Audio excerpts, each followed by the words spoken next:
തന്നെ ഈ കാലത്തെ വലിയൊരു പ്രതിസന്ധിയാണ് നമുക്ക് ഒരു പൊതുവായ ലക്ഷ്യമില്ലാതെ പോകുന്നു എന്നുള്ളതാണ്. തനിയെ ഓരോരുത്തർ അവരവരുടെ വഴിക്ക് അധ്വാനിക്കുന്നു.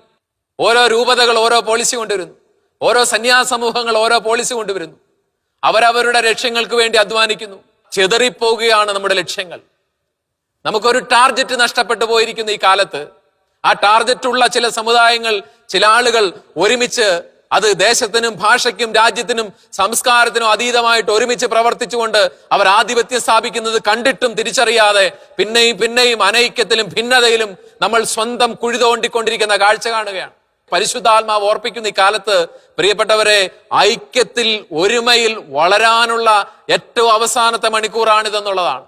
ഇപ്പോഴല്ലെങ്കിൽ ഇനി ഒരുമിക്കാൻ ഒരു കാലമോ അവസരമോ ഇല്ലാത്ത വിധം നമ്മൾ ചിതറിക്കഴിഞ്ഞിട്ട് പിന്നെ എന്തിനാണ് ഒരുമിച്ചിട്ട് കാര്യം?